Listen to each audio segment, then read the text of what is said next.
啦啦啦啦啦啦。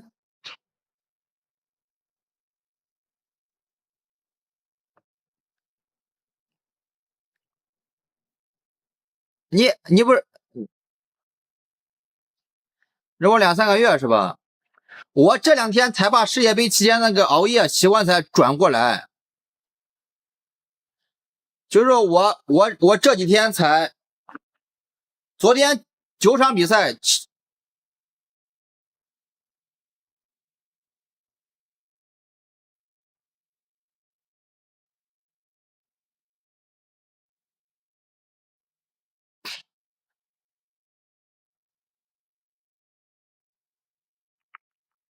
客户反映是吧？咱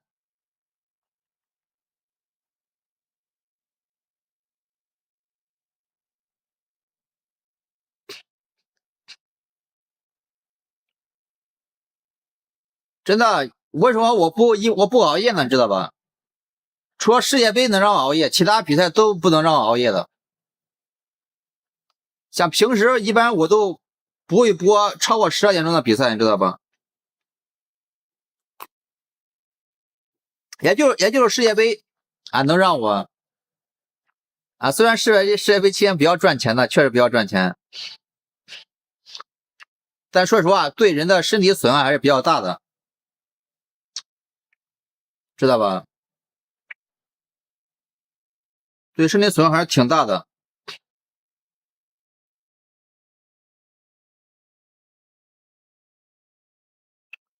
什么老年生活呀？本身就是这样的，人不要去做有风险的东西啊。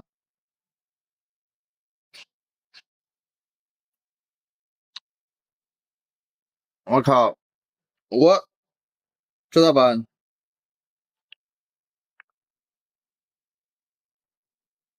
还是不熬夜的好。反正最近一段时间吧，啊，最近一段时间啊，我的睡眠挺好的，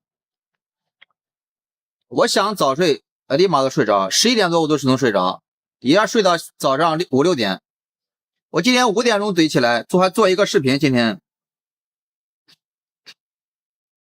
好，给你发东西啊，现在给你发。就是我的作息才调整过来，我靠，调整多少月了？我靠，调整了都1个月调整过来，他喵的，快2个月了吧？哎，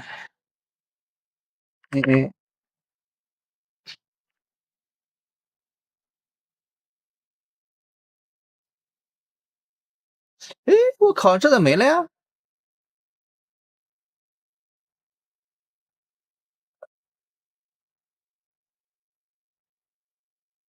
不对啊，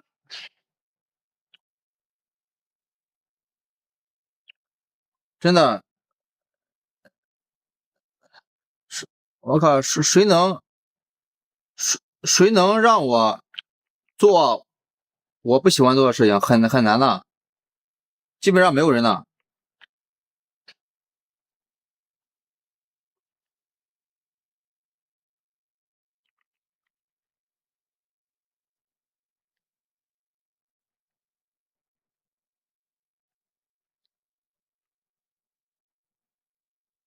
噔噔噔噔噔噔。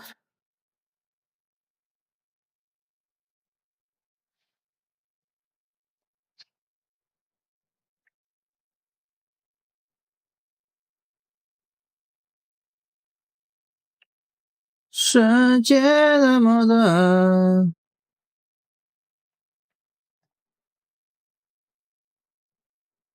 好，发给你了啊！我准备放个视频了，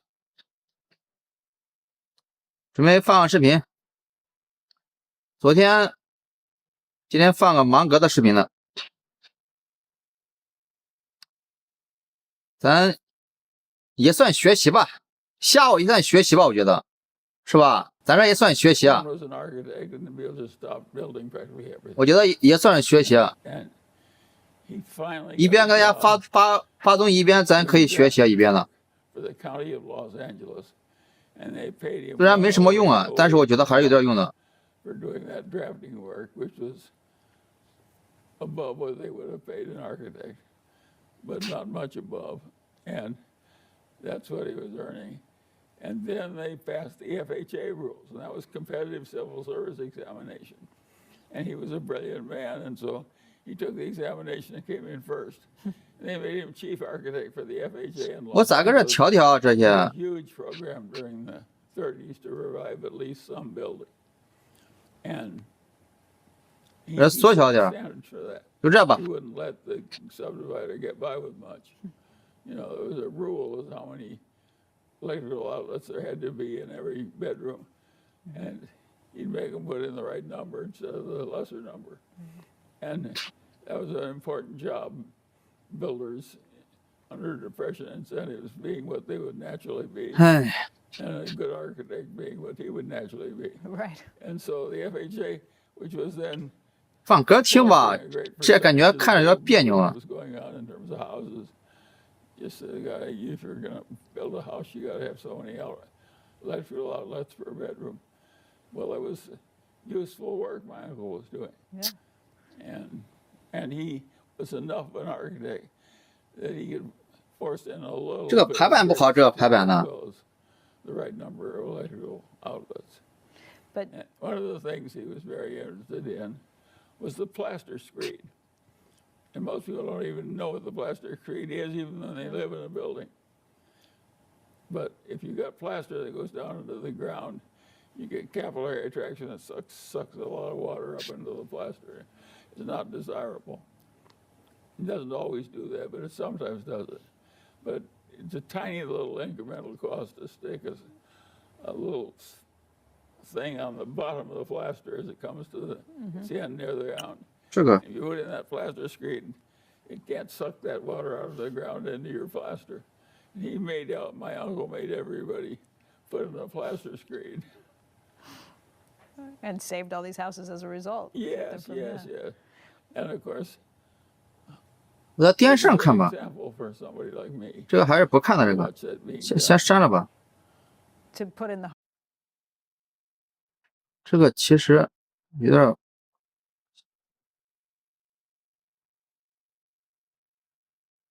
放上歌听吧。等明天我看这个咋整啊？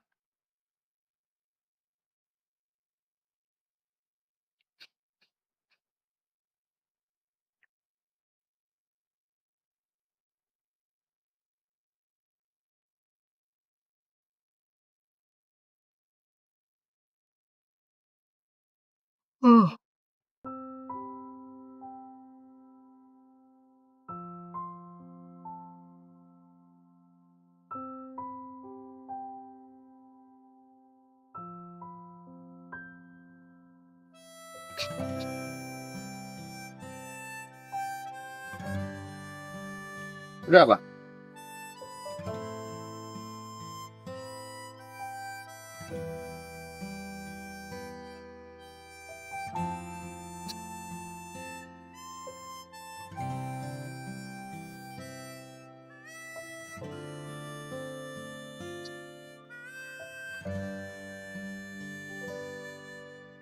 他夜深一个人，她一个孤独的女人，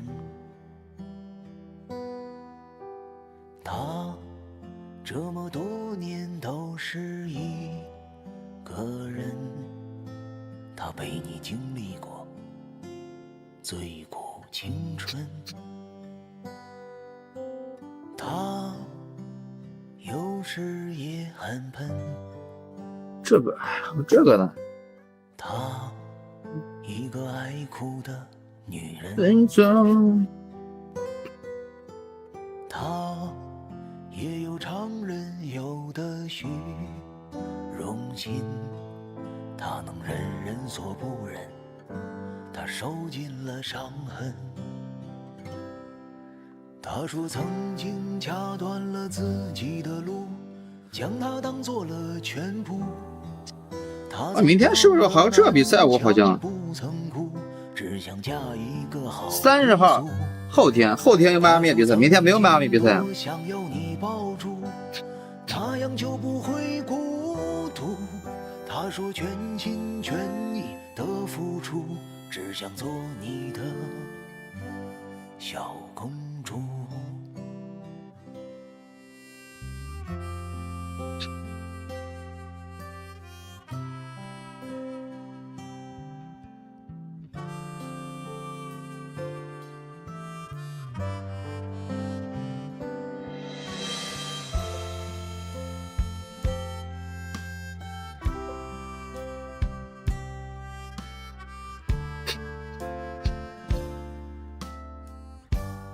我开始人工智能，他倔强不服输，他也想有人能照顾，他也擦干过自己的泪珠，他告诉自己不能哭。我说他抖音确实好，他抖音呢。做了全部，眼泪无人在乎。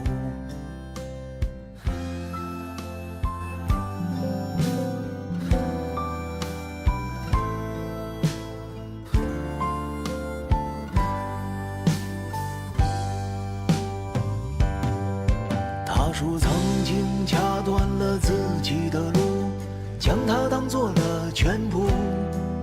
他曾撞了南墙不曾哭，只想嫁一个好归宿。他说曾经多想要你抱住，那样就不会孤独。他说全心全意的付出，只想做你的小公主。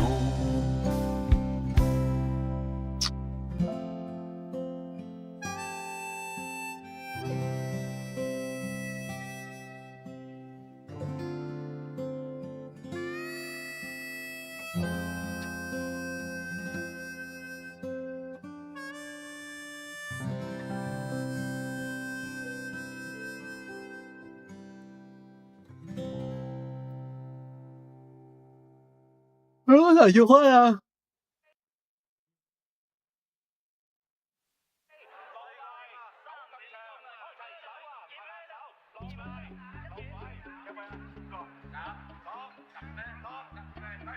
不对呀，这个。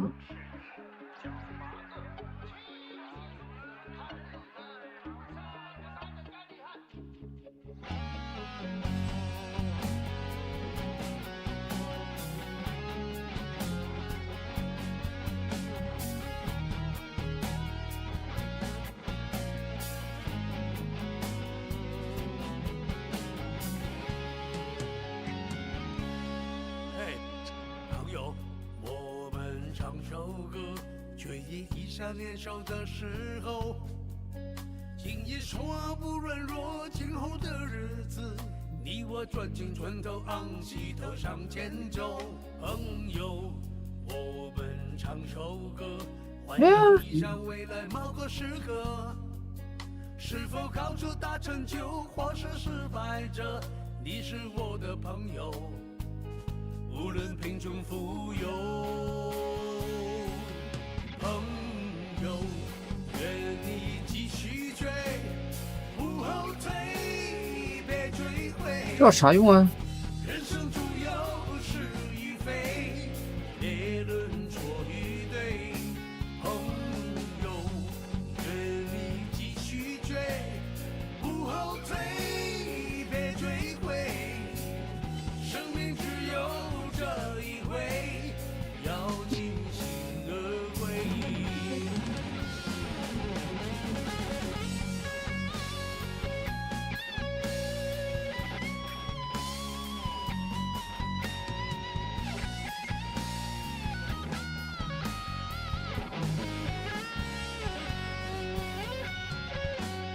朋友，我们唱首歌，当你感觉失落的时刻。这个繁华的大世界是否一无所有？我会在你身后，因为你是我的朋友。朋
从没想我们会出现这么多问题，好像我从没注意过你心里也会下起暴雨，脑袋里面全都是你，压抑委屈哭红了眼，你还能提醒几遍？你说从来不学把眼泪当作武器，可还是没能够避掉连绵的雨。这一刻终于弄懂你爱得多真切，是我在害怕又被骗，没想过想到你，却还淋雨淋雨。明明你爱我，怎么舍得我一个人难过？明明你也不舍，怎么沉默着不说话？你要的话还没给说，走就放手，硬把我丢下，就非要这么算了吗？就非要到此为止吗？明明你爱我，怎么放任我一个人难过？明明你也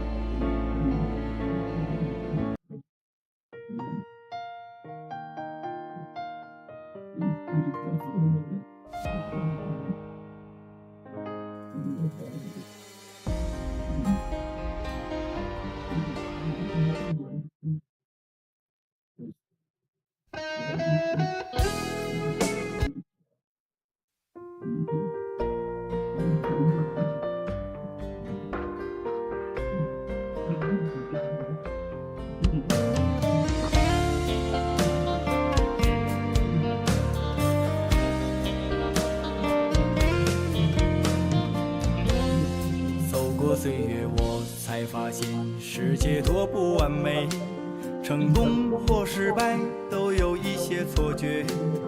沧海有多广，江湖有多深，曲中人才了解。生命开始情不情愿，总要过完一生，交出一片心，不怕被你误解。谁没受过伤，谁没流过泪，何必要躲在黑暗里，自苦又自怜？我不断失望，不断希望，苦自己尝，笑与你分享。如今站在台上，也难免心慌。如果要飞得高，就该把地平线忘掉。等了好久，终于等到今天，梦了好久，终于把梦实现。前路漫漫任我闯，幸亏还有你在我身旁。盼了好久，终于盼到今天，忍了好久，终于把梦实现。那些不变的风霜早就无所谓，累也不说累。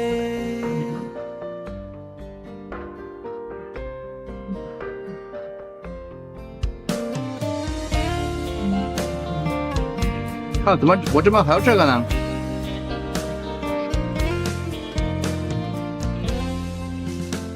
我不断失望，不断希望，苦自己尝，笑与你分享。如今站在台上，也难免心慌。如果要飞得高，就该把地平线忘掉。等了好久，终于等到今天，梦了好久，终于把梦实现。前路漫漫任我闯，幸亏还有你在我身旁。盼了好久，终于盼到今天，忍了好久，终于把梦实现。那些不变的风霜早就无所谓，我累也不说累。等了好久，终于等到今天，梦了好久，终于把梦实现。前路漫漫任我闯，幸亏还有你在我身旁。盼了好久，终于盼到今天，忍了好久，终于把梦实现。那些不变的风霜早就无所谓，我累也不说累。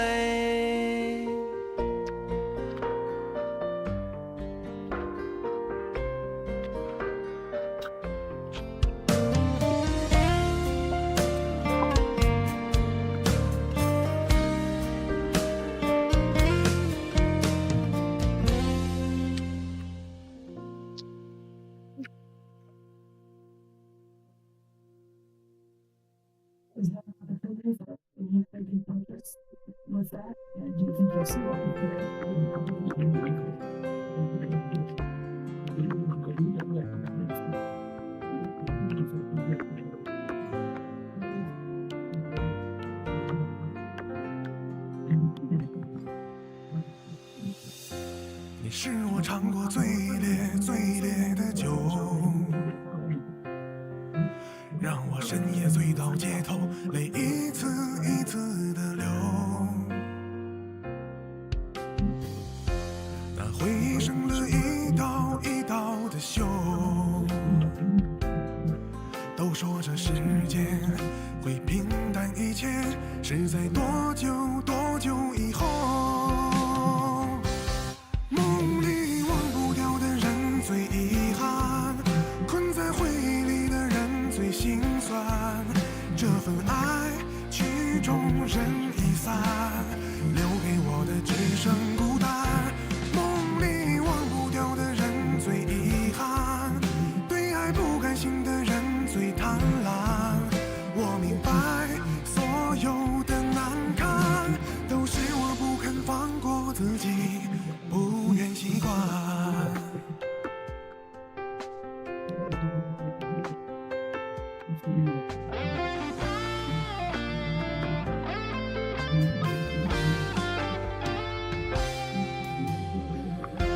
那回忆生了一道一道的锈，都说这世间会平淡一切，是在多久多久以后。梦里忘不掉的人最遗憾，困在回忆里的人最心酸。这份爱曲终人已散，留给我的只剩孤单。梦里忘不掉的人最遗憾，对爱不甘心的人最贪婪。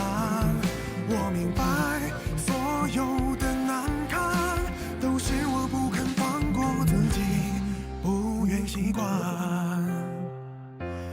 梦里忘不掉的人最遗憾，困在回忆里的人最心酸。这份爱曲终人已散，留给我的只剩孤单。梦里忘不掉的人最遗憾，对爱不甘心的人最贪婪。我明白，所有的难堪都是我不肯放过自己，不愿习惯，都是我不肯放过自己，不愿习惯。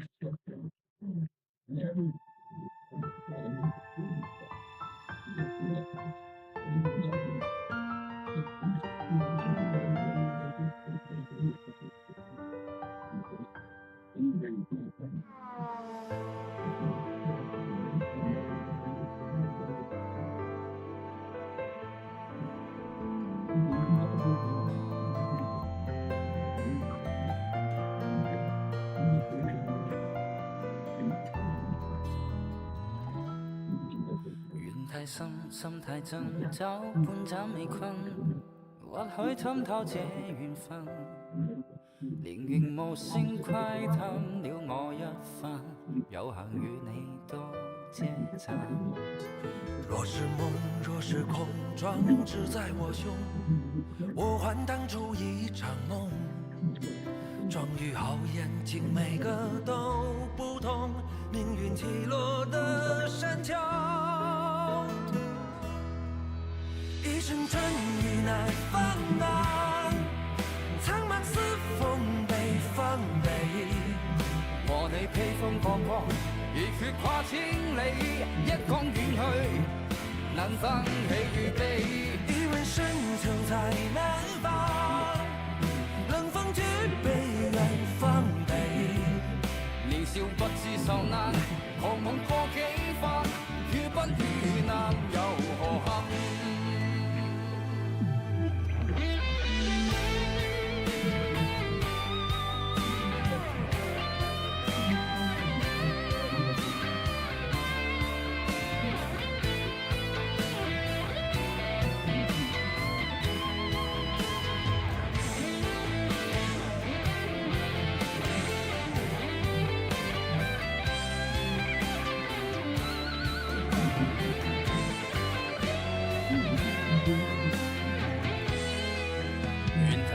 心太真，走半盞未困，或許參透這緣分，連月無聲窺探了我一番，有閒與你到這站。若是夢，若是空，裝置在我胸，我還當出一場夢。裝於好眼睛，每個都不同，命運起落的山丘。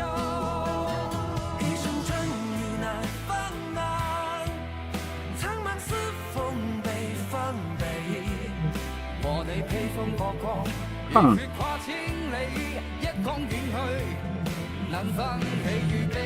一問深秋在南方，冷風舉杯遠方北。年少不知受難，狂夢過幾番，與不與難又何憾？一聲春雨難放難，蒼茫似風北方北。和你披風過光，熱血跨千里，一江遠去，能分喜與悲。一問深秋在南方，冷風舉杯遠方北。年少不知受難，狂夢過幾番，星空退散，人空虛無限。一程春雨難北方來，蒼茫似風北方方北。和你披風過光，熱血跨千里，一江遠去，能分喜與悲。一問深秋在南方，冷風舉杯遠方北。年少不知受難，狂夢過幾番，與不與難又何憾？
不知不觉已过了30个春秋，碌碌无为在东奔西走，这一路风风雨雨都自己来承受，在孤不再泪都喝酒入喉。爱过的人已经不再为我而停留，再多不舍只能偷偷回首。这一夜我哭哭笑笑，又是冷一宿。聚聚散散，谁又能左右？最苦不过是寂寞的酒，泪淹没淹没，半生半醉半醒半离愁。最痛不过是你伤心头，爱刺痛胸口，这心碎的路还要走多久？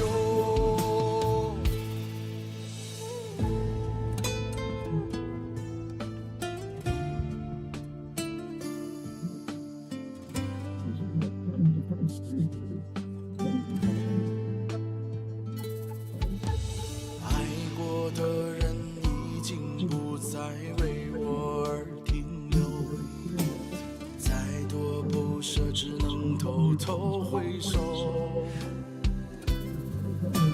这一夜我哭哭笑笑，又是冷一宿。聚聚散散，谁又能左右？最苦不过是寂寞的酒，泪淹没淹没。啥都没有搁这。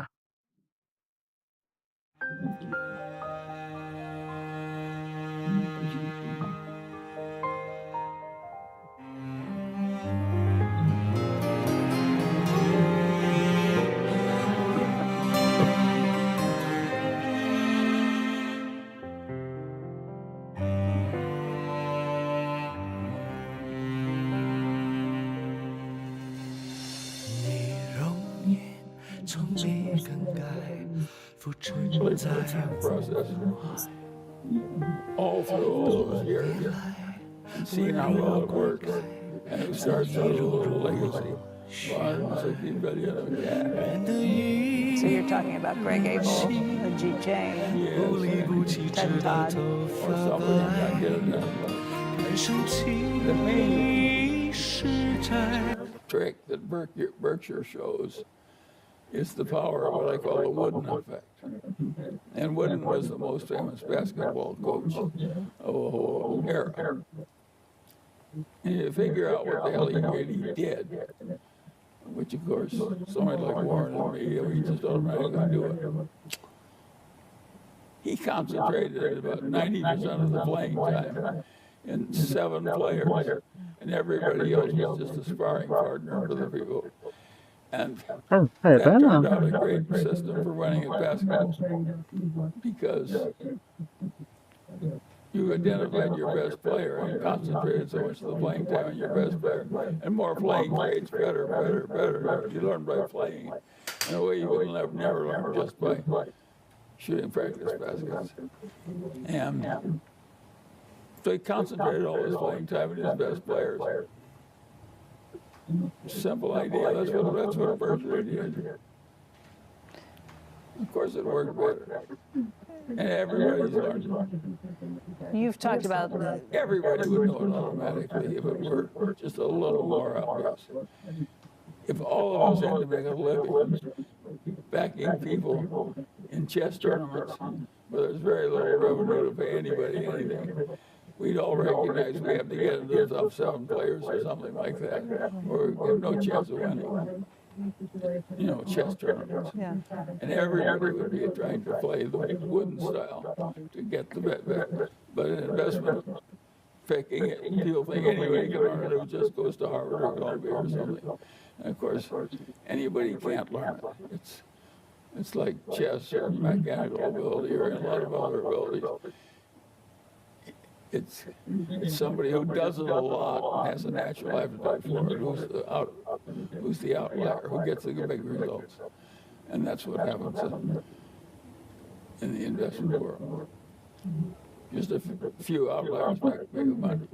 Now, we've also created a whole lot of people who get the reputation of being geniuses, who run venture capital funds and so forth, and who do pretty well for themselves because they get paid so outlandishly. But they don't really get the bottom 80% of the people who invest in venture capital would be better off if they didn't even look at it.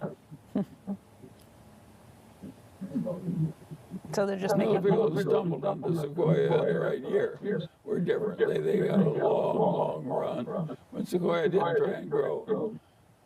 And they got the advantage of milking Sequoia. But that was rare. Nowadays, everything is quite different. I do not think venture capital will win in the future the way Sequoia once did. And I don't think Sequoia will win in the future the way Sequoia once did. It's too hard. It's too damn hard. Meaning that they were. There's too much failure and difficulty accident in the world. It's really hard to have a stretch like Sequoia has had as an investment firm. Now everybody thinks if they sort of copy the method, they'll get the result. And of course, it's like competing with John Wooden's example. You can compete in John Wooden's example while you in fact do something else, which is what they're doing. And of course, but they're not going to get something else. They're going to get lousy results, not Wooden results. Yeah. You talked about some of the joy you found with some of the investments Berkshire's made along the way. I think Washington Post has a great Who doesn't like to happily enjoy extreme success accumulated with people who extremely admire. That's what Warren and I have gotten to do. Well, of course, that's a lot of fun. And a lot of the people at Sequoia have had a lot of fun because they've done a lot of similar things. What, besides the Washington Post, though, which is one you mentioned in a 1995 speech as being one of the best investments ever, what other investments have been some of your favorites? I'm thinking of maybe a BYD or a Costco. Well, they've all been favorites, but again, BYD is a good lesson.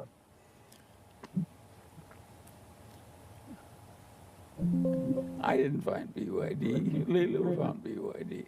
身上忒小点儿， He encouraged me. He 妈的，能不能横着点 I 儿？ encouraged 不是 him to create this partnership, and he found he occasionally would do a BYD, a venture capital investment in his early life, something I would never do, nor tell him to do anyway. 这样好点， And 是吧？ And so he did one or two similar transactions that were a lot like Sequoia. He went into BYD and it was so small that it would have been appropriate in an early stage Sequoia investment.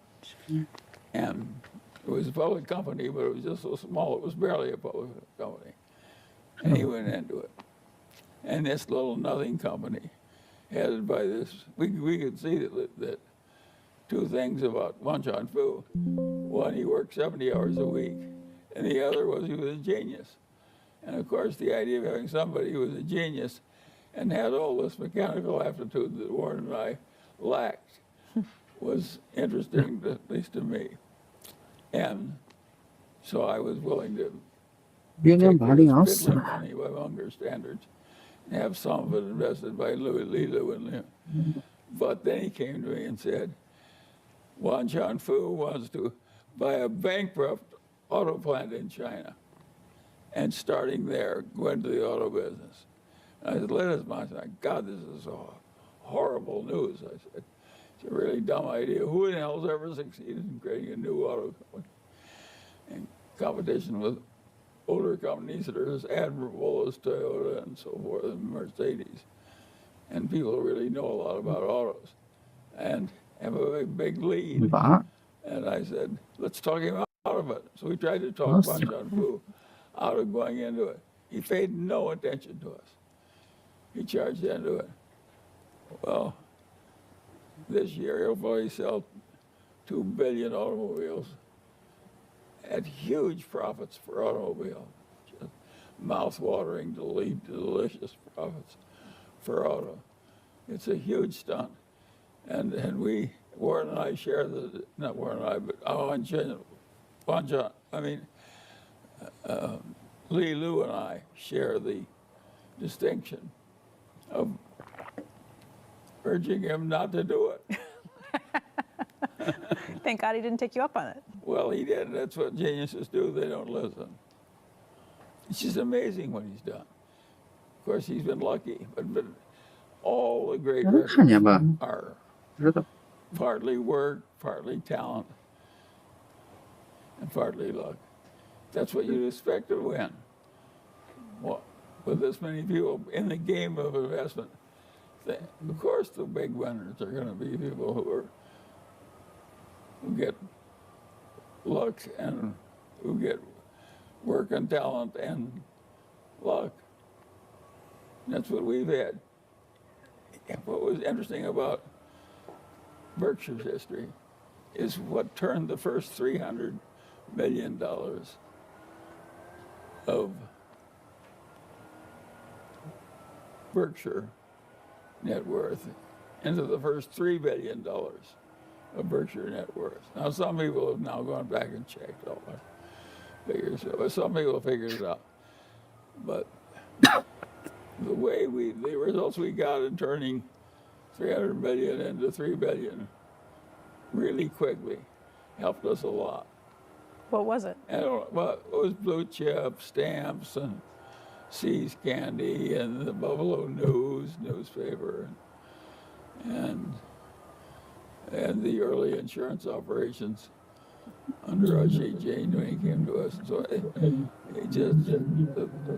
everything worked at once. And we made these unholy profits out of these fiddling businesses that weren't that good. And it was a very remarkable thing. And there was some luck involved. Warren has said that his worst trade ever was buying Berkshire Hathaway itself, the mills. Yeah, sure. What was your worst trade? Well, my worst trade was buying a block for the Munger family in Alibaba, which is a pretty good company, but I think it got overhyped. And Jack Ma made mistakes in dealing with the Chinese government.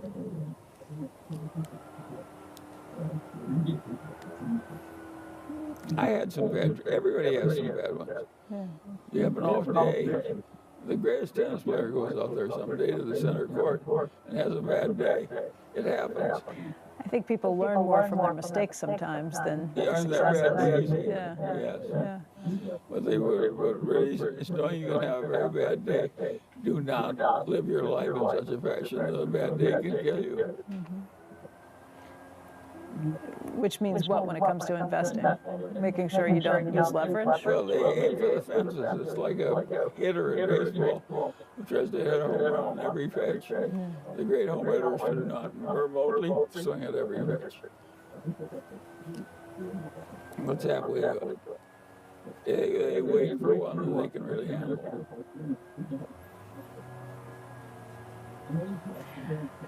And that's what great stock traders do too. How do you know? Because I know leverage has always been something that you guys have shied away from, using too much leverage in situations. But you're also Well, yes, but it wasn't like we didn't use any. Insurance float gave us some leverage. That's why we went into it. And average out over our lifetimes, we've benefited from insurance float. But I guess the difference between not wanting to over leverage in a situation, but also knowing that if you think something's a real deal, to really load up on it, because you're only going to have so many great pitches, perfect pitches. Yeah, we're not holding our cash for the boom that's going to come in 1999. Yeah. We may end up that way. But it may have a different protagonist.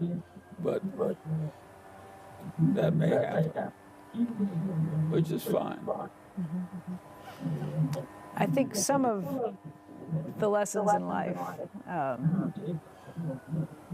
that you give people, though? I guess if it's so much harder to do things now, and you've talked about this, how for this generation it's going to be harder to do things like buy a house, make the same sort of money, be able to get ahead in such ways. Of course. It's going to be harder to earn the same kind of percentage returns after taxes and inflation as this last generation of endowment managers earned. They've trained all these universities to expect a 6% yield return because that's what they want in order to do what to spend as they want. But it is not given in the stars that a 6% annual return will surely be wonderful for the good investors of an era. I mean more broadly. Yeah. The great popular investor may earn a lot less than 6% instead of a lot more. I just mean for the average person who's looking at this thinking it's going to be harder to buy a house. Is the American dream further out of reach for young people today? Well, for some it is and for some it isn't. There also was never a place where anybody who got a degree in computer science got a salary, a cash bonus, and a block of cheap stock every year for free, just floating in.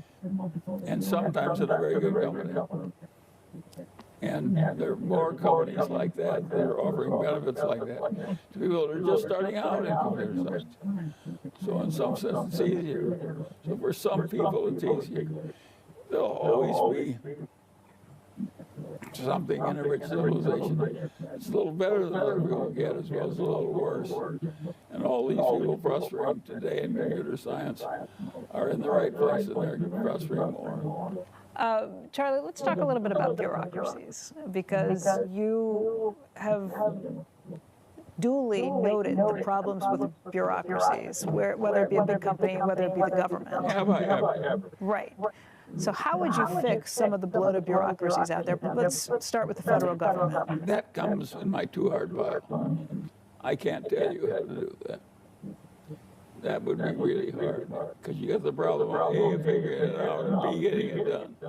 And to solve both those problems are really, that is really climbing up. It's like picking the high pick on Everest and saying, oh, I'll waltz up there in a day, you aren't going to waltz up there. It takes several days to do it. There was a presidential candidate who recently said that his solution for that would just be to fire everybody in the federal government whose Social Security number ends with an odd number. Does that sound like a good way to fix it?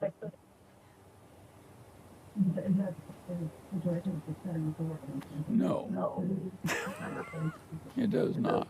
It's too arbitrary. And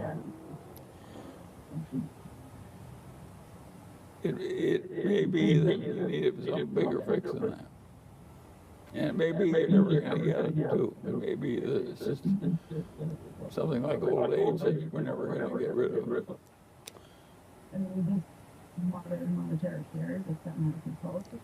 But you are still a believer in the need for a government. Of course. If you get right down to it,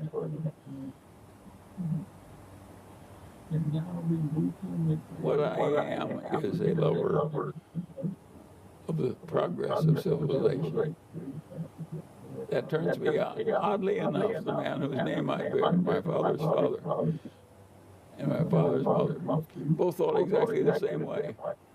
And the great moral book, they took me to church, in the Presbyterian church and all that. But in Sunday school today, but when they really wanted to teach me something which turned them on, it was the Legend of Robinson Crusoe, created by Daniel Defoe. They just loved that guy creating a little English civilization, and I got him making that. And that he could do it if he worked at it. And of course, that was the lesson they were trying to teach the grandchildren. And I was so amused by it, I could see immediately what they were trying to do. And I got to see immediately they were right. Of course, even if you're given a goddamn desert island, turn it into a civilization if you can. Civilization is important. I accepted all those moral lessons. Now, they never said this is what we're trying to teach you, A, B, C. But they did make me read Robinson Crusoe, not just every week, but every night. Before I went to bed, I got a little dose of Robinson Crusoe. When I was a little tiny boy, and of course it was good for me. And of course, I never got over it. I'm still following Robinson Crusoe's method of going at life. That's what I did. I imitated Robinson Crusoe. My grandfather's teaching worked. That was a funny way to raise grandchildren. And I was the first grandchild on that side, so I went down and lived there for weeks on end sometimes. And so I got doses of all these lessons from Sunday school and also from Robinson Crusoe. And of course, I really absorbed the Daniel Crusoe lesson. Then I was lucky with my ancestors on the other side of the family. I am very good at learning things from dead people. That's what everybody should learn. And so I had one grandfather on the other side whose life never overlapped mine. He was dead before I was born. But he was the richest man in his town, had an immense old house. And he invited all the grandchildren to come in and stay every summer, as many of us as wanted. And of course, it's fun to go stay with a rich old grandfather. You know, who kind of owns the town. Yeah. And he was the majority owner of the main bank. And armies of grandchildren. And the old man had been a pioneer. He'd come there as a pioneer and lost all his money in some bank failure in the East. So from absolute nothing as a pioneer in Iowa, he had eventually made himself the richest man in his town and so forth. And he lived to be an old man, as you can imagine. And what he loved to do was talk about the hard old days of living in a sod house, which is a cave. You moved into a cave in the winter. How many people want to raise two little children in a cave? You can imagine yourself doing No. in Iowa winter, living in a cave with two little children. Well, that's what he gave his wife in marriage. And they, from that poor start, ended up with this huge success.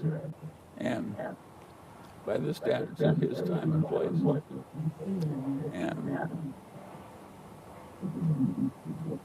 And he did that. He said he loved to talk about the early days because he was so proud of having survived the Indian wars and everything. And so he was pleased to talk about, reminded him of all he'd surmounted. My grandmother wouldn't talk with the grandchildren about the early days. If they tried to talk about it, they said they were mean, hard days. I don't like to remember them. Get them out. Don't talk about it in front of me. And that was her episode. She wouldn't allow people to talk about the early days. But Grandpa Ingham just talked endlessly about the end of days, how he'd surmounted all these hardships. And when he taught the grandchildren of a fiscal nature, he says, you know, he says, people think Iowa's the best farmland in the world, and I own a lot of it. And it's a good place to have a bank, and I own the main bank. And he says, it looks pretty easy looking back at it in retrospect, but it was damn hard, I wish I knew. And he said, in interviewing my life, what you grandchildren have to realize, it was his version of Robinson Crusoe. He taught every grandchild, is when they give you a real opportunity, the world's not going to do it very often. And you're only going to get 3 or 4 of these invitations to the pie counter. And when you get your invitation, for God's sakes, don't take a small helping. he basically said, lever up when you're sure you're right. And of course, that's good advice. But be sure you're right is what makes it hard. How can you be sure you're right? Yeah. Well, but you can't, that's the point, you can't do it very often. Just a few times in a lifetime.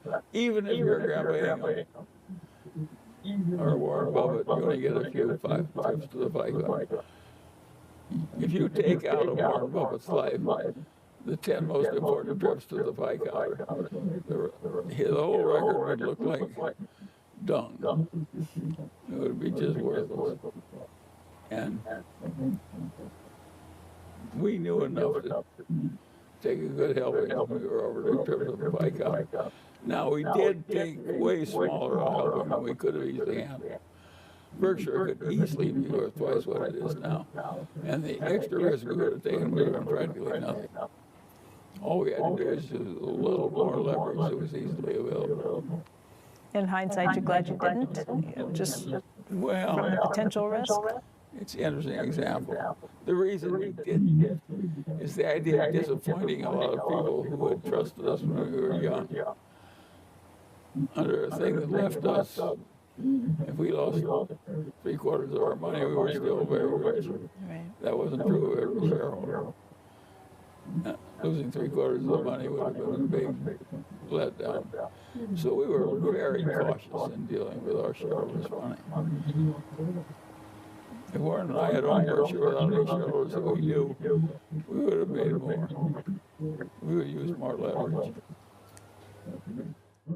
I've had people say recently that because of the multiple wars that are going on around the globe right now, if you look at Israel, if you look at Ukraine, what's happening with Russia, people say that we are potentially in the worst of times. If you look at China, for the potential to take over End Taiwan. up blowing up human civilization, which I love so much. And naturally, I hate getting anywhere near. Imagine coming at life with the basic attitude of Grandmother Munger and Grandmother Ingham. How little I want to see human civilization blown up when it's been so hard to get it where it is from where it was. Of course, I don't want it blown up. You worry about that right now? Yes, of course I worry about it. I don't spend too much time worrying about it because if it's something I can't fix myself, I frequently put it on something I call my too hard file. And then I just don't think about it. So I would say atomic war is in my too hard file. I think we're near. I know we're nearer than I like being right now. Charlie, Warren Buffett has said that he could fix the budget deficit problem in Washington by simply saying that any member of Congress couldn't be eligible for re-election if the national deficit was more than 3% of the GDP. Well, yes, that kind of thing has been done in some places that have gotten enough trouble. And it has worked. It isn't that it can't physically be done. He certainly read about it. It can be done. Whether it will be done, neither Warren Buffett or I can tell you. But is that the proper situation? Is just setting up the right incentives? Well, we may come to a place where we simply have to, where we mismanage to the place where it's obviously we have to go back to something that's more like Adam Smith, and just take the inequality instead of the poverty. I like inequality a lot better than I like poverty. I mean, is this modern monetary theory that's gotten out of control at this point, do you worry? Of course, modern monetary theory was a level of indebtedness, which in the past would have happened only during war, can now be routinely created to avoid any kind of unpleasantness from some families getting squeezed by hardship at the very bottom of the economic order. I'm not sure the whole damn system works when some families aren't being squeezed at the bottom of the economic order. That may be our path to civilization, and maybe the only one we've got. In that case, we just have to be financially responsible whether it feels good or not, even whether it works well or not on a temporary basis. And maybe we just have to do it. And that may come, by the way. I mean, the most recent news is that there was an 87% increase in the U.S. cost for borrowing money over the last year. Interest rates are high. Yeah, but they've come down to ridiculously low levels. I was going to say they're high, but not high historically. Well, talking economically, Yeah. when the English console didn't lose purchasing power way back in the 1800s, early. 2.5%. Where did we get the idea that every endowment should get 5%? 5% real, 2 or 3% inflation. That was written in the stars. I do not think it's written in the stars. We may have to do something so unpleasant that it looks like we're bringing back. Well, when the Chinese said to the Russian peasants, earn your own grain by farming your own farm, and if it fails, it's your problem, not mine, which is what they said. That was a hardship lesson at the time. It happened to work to work.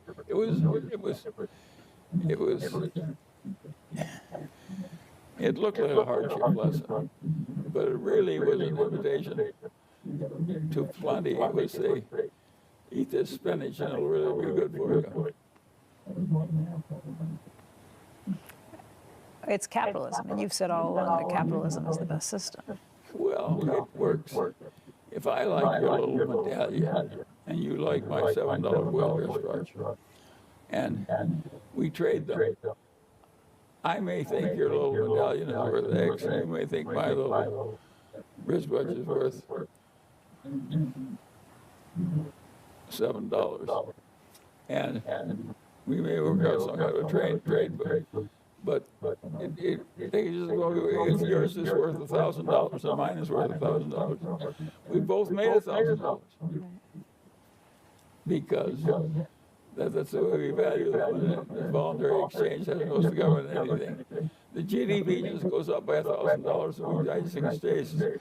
I'll exchange my watch for your medallion. And there's nothing else that will do that except capitalism. And do it automatically. You need capitalism plus somebody that creates a sound currency that uses a medium of exchange. When you got those two things, now you and I can have a simple system of exchanging watches for medallions. And we both want to do it. It's something we can do. And it's just, that was the stuff that somebody like Ron Fuller, he was interested in that stuff. And in seeking out to make his own work more meaningful, he tried to understand it. And I could see him struggling with it. It was early in the history of economics of the discipline when this was going on. Now the main ideas have been discovered. But the main ideas had not been discovered in the law schools. I mean, Lon Fuller was one of the very few people who had some vague understanding of how economics interwove with law. And of course, it's the combination that helped me do as well as I did. You've said that proper incentive structure should be set up for public policy too, that you have to think about it very carefully. If you want to go into public policy, you should go in and think about what the end results are going to be from some of your actions that you take. Once you get in the business of saying, to make it fair, so that the hardships of life are more widely distributed. You can call it fair, or you can call it more generous. But either way, they mean the same thing. They want the hardships of life to be mitigated for some people. That means other people can sell things to the government that they use in helping unfortunate people. And people have a different idea about the government. They think it's mildly cheating the government's all right. It's a big dumb bureaucracy. Yeah, they're engaged in manipulating us so they can live well. Of course, we can finagle a little so we can live well. And therefore, it's okay to cheat the government. And the cheating of the government is so extreme. If I could just wave a wand and take all the cheating out of the workers' comp system, who can not be in favor of the workers' comp system? Yeah. It says if you're injured in the course of doing your job, it makes you a living and feeds your children. And now you can't function for a while. The government will lift down and give you a lifting hand. That's why they created compulsory workman's comp insurance, because it was just seemed unfair that some people got so utterly clobbered by things that weren't their fault. And yet that wonderful system, it is rife with fraud.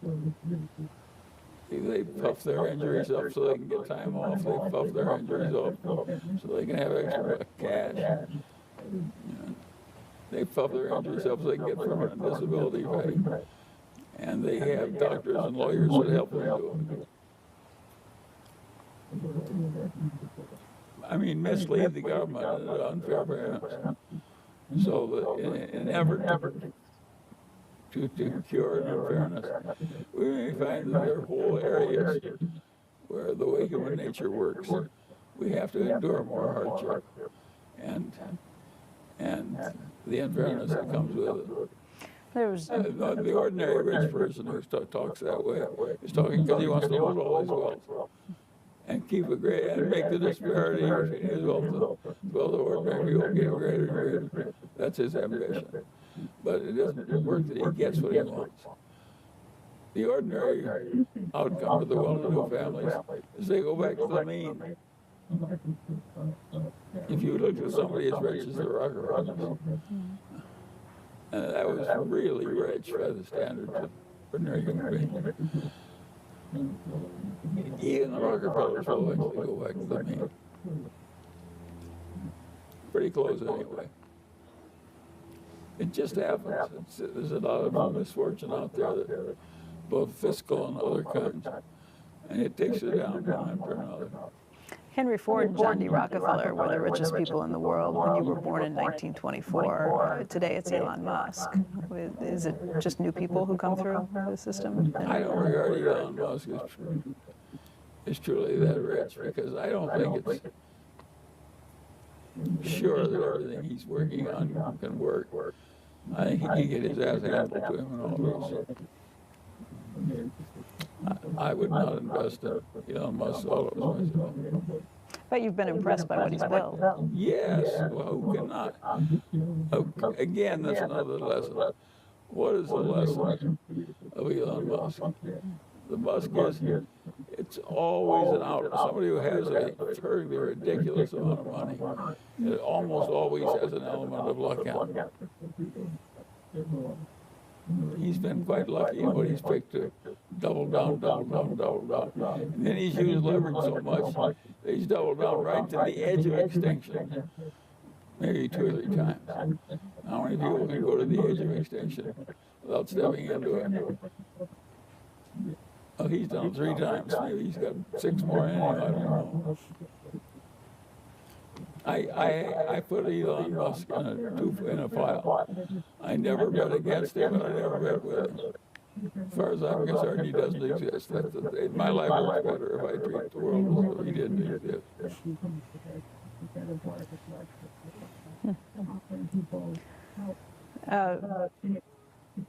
Let's talk just about a few cultural things. I know reading is the one way that you say, the only way people can really get smart. You don't know anyone who's gotten smarter who doesn't read a lot. Well, yes, even the fiction of the world, which includes a good deal of the Bible, Shakespeare, and great novels, all that stuff. The people were good at painting pictures and painting and telling stories, and people learn best when they learn a story. It looks more like a piece of a life, a story. So it works. What are you reading right now? Well, and now my life is, people know I'm a nut on books, and they kind of like for Charlie's Almanac or something. Yeah. So what do? They send me books, gifts. So I get so many books in this house as gifts that I no longer buy books. I just select from those that people give me. And I kind of like doing it. I think they kind of like doing it. It's very peculiar. But now, I would guess that would happen. Would I gotta be sitting 99 years old And all over the world, you got people who speak a different language, Indian or Hindu or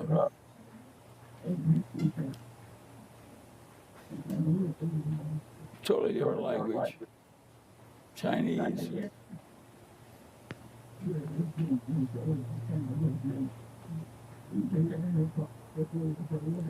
But I think this business, I'm an enormous admirer of what Ben Graham did to teach that damn course for the better part of 50 years. And the fact that he did so without reaching any extreme prosperity is also an interesting lesson. And another interesting lesson was half all the money he made was one great stock. And that stock was Geico indirectly held through the insurance companies and the Berkshire insurance companies and so on. So we got a big write out of Geico. And that was more than half of all the money he ever made. So even Graham, to be respectable on a record, had to have one big trip to the pie counter where he took a big helping instead of a small one. And he did it once and did it right. And again, a very interesting lesson. That's not the way Ben Graham is taught in universities. The identifiable big opportunities are hard to find.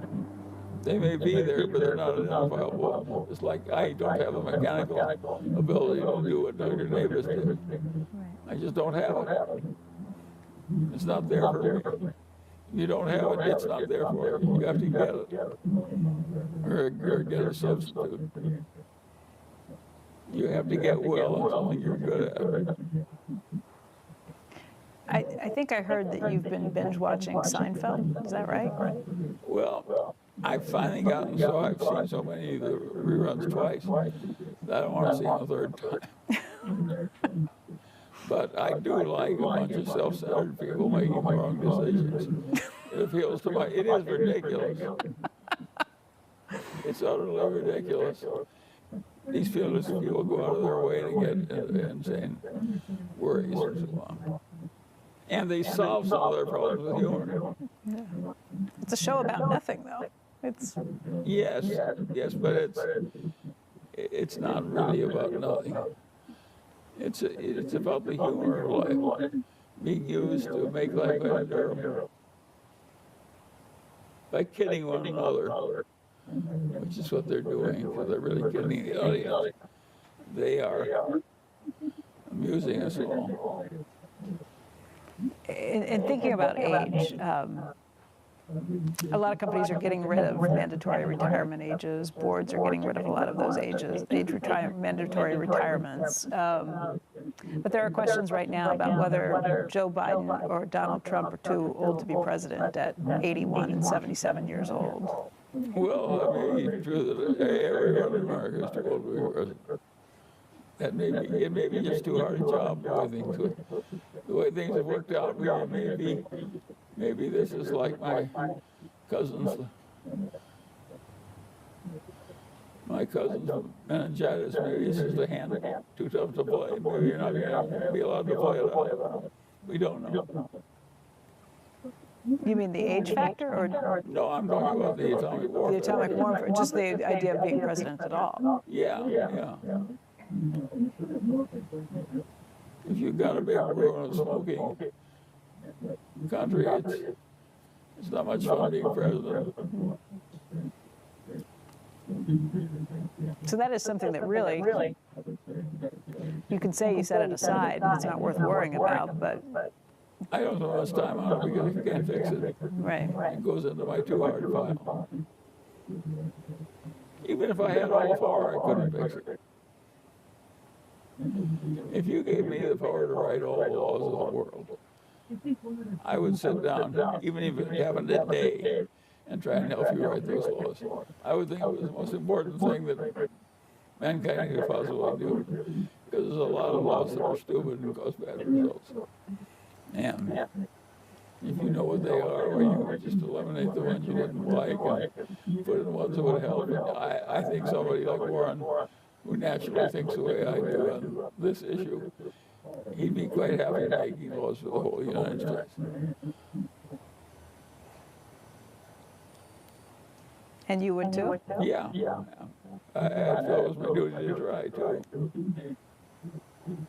What would be the first to go or the first to get written in? Well, there are all kinds of things. I would, where the fraud just gets too much, I think you just have to take it out. But there are whole professions that go out. It's just, and there's whole half profession that goes out. Half the chiropractic profession should go out. It should not exist. Chiropractors. Chiropractors, yeah. Yeah, it's horseshit. Because? It's not true. It's not going to help you. And I should say you're somebody who was chairman at a hospital as well, so you've seen a lot of this. Many chiropractors to try and do things they couldn't help. You've seen that with other. Medicine doesn't really allow. A license to chiropractor's license does not allow you to practice medicine. I can't give Becky quick penicillin because I'm a chiropractor. Right. But I could if I were a doctor. Right.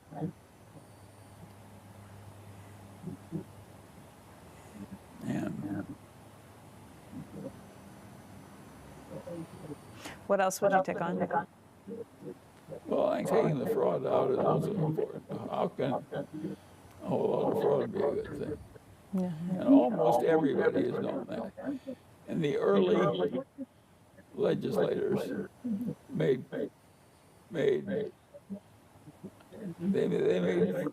creating artificial currency. You tried to pass it off as real. They made that as a very serious crime. Of course, they killed you for it. And that was probably a good rule at that step in mankind's civilization, was to kill the counterfeiters. One thing I'll guarantee you is a counterfeiter who's dead is not going to counterfeit any more currency. They can't do it after they're dead. No. Well, there are actually people in our liberal arts universities who think that it's cruel to kill people because they can't do any more mischief after they're dead. But I consider some people so damn mischievous that it's a very good place to have them is dead as soon as possible. So you bring back more capital punishment? Yes. I might have less in some places and more in others. I'm sure I would. There's an article that just came out about Oregon, which decriminalized all of illegal drugs, and is now rethinking that decriminalization because of what it has led to. They thought by offering people help to cure their addictions that would be enough to offset it. What they've found instead is that they have places that are overrun with drug users on the streets, making it very difficult to live. Yeah, of course that's true, and that's the kind of problem we're running into. The great rulers are people like Lee Kuan Yew and Lon Fuller. And Lee Kuan Yew, he said, figure out what works and do it. That was his sole message. Figure out what works and do it. And of course, mathematically that translates, figure out what doesn't work and avoid it. Right. And both rules are correct. And yeah, you have to get it right, or as close to right as human beings can get it right. Part of the advice that you give people in life is pretty basic stuff, but if you follow it, it's really excellent advice. I think your first one is have low expectations. The second one is have a good sense of humor. And the third one is surround yourself with love of friends and family, obviously. Sure.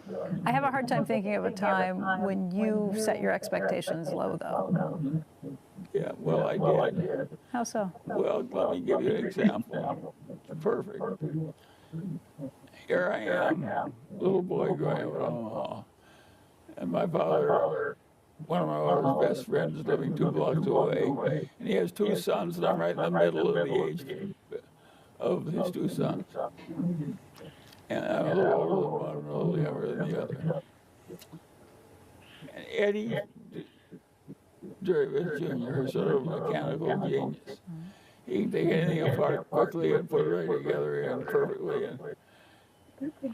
And he also reads books all the time, and that's probably all he ever does is sit around reading books. He's a very bookish little genius with vast mechanical ability. And Eddie Davis Sr., his father, was the son of the leading mathematics professor at the University of Nebraska. And he didn't have any money in those days, but he had a huge family. And they didn't die, and he couldn't, it was very difficult supporting the professor's income.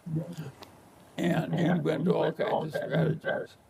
He'd make his own raincoat out of a piece of oilcloth to save the money of buying a raincoat and so on. And nobody else did that, even by the standards of the 30s. But that's the way he did it. But he was a very talented man who wrote math textbooks and so on.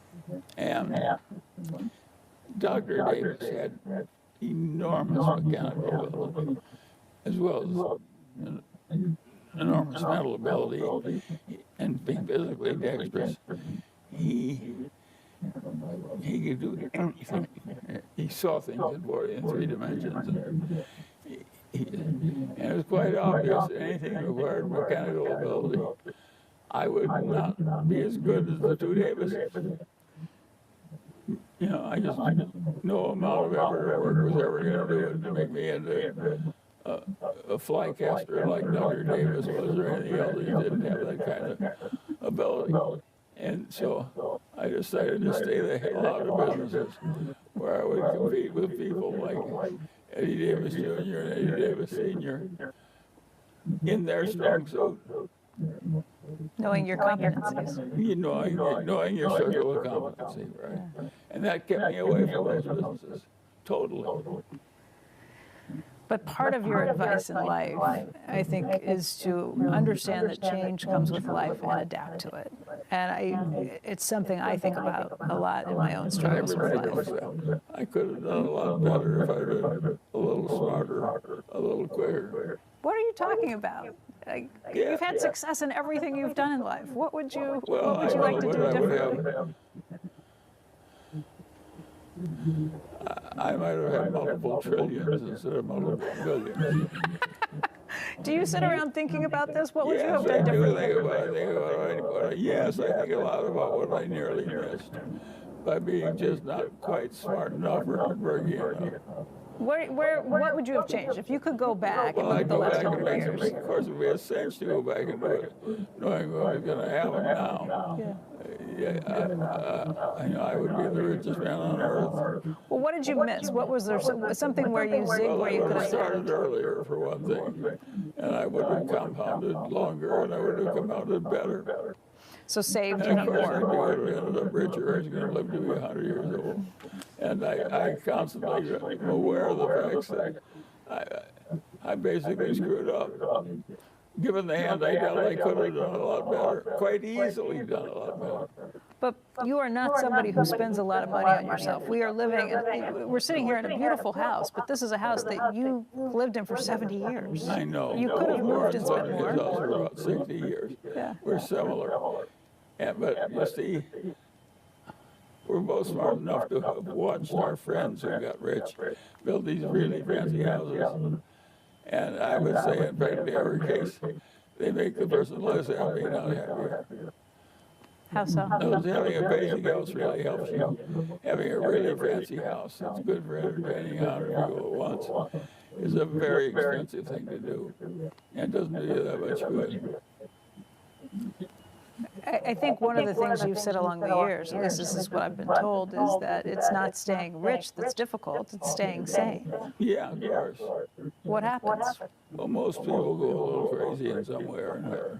I mean, that's a lot of your life. A lot of your life and advice is Avoiding traps. invert, and try and figure out where you don't want to be. Yes, and avoid it. Yes, of course.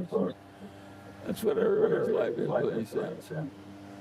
All the people I know, and my intimate friends now,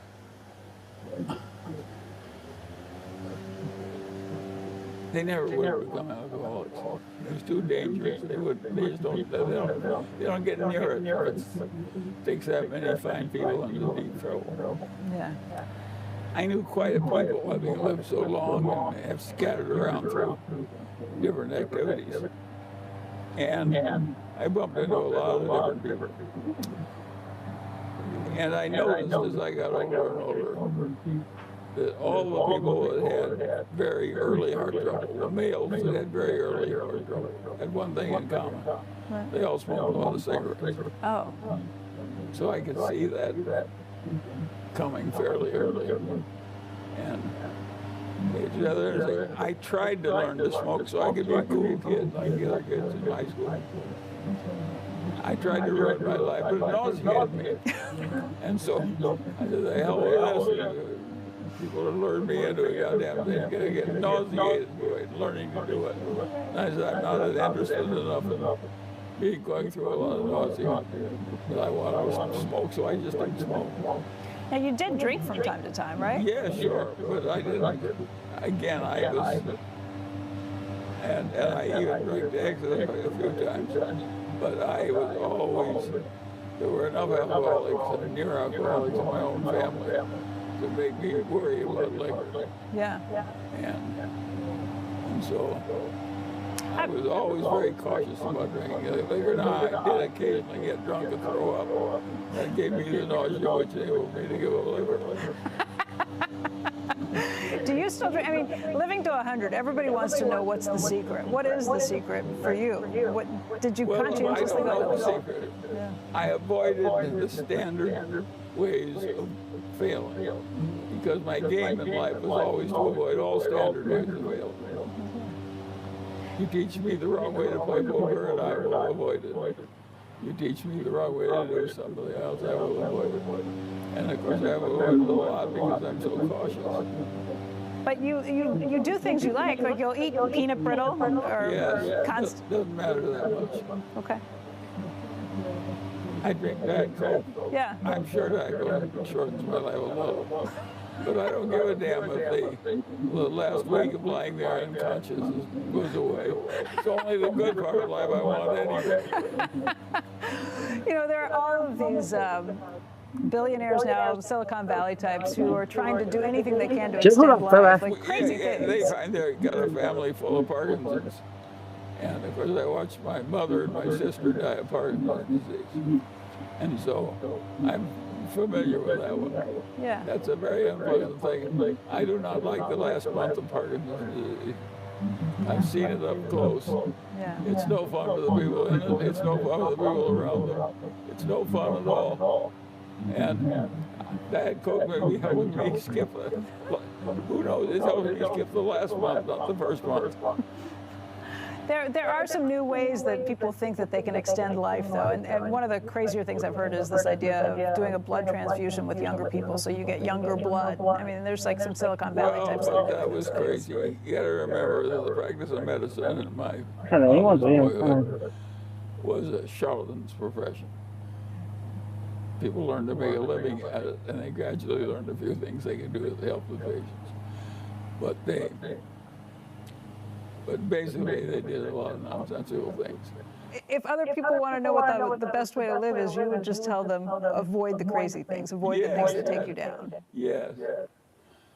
Avoid crazy at all costs.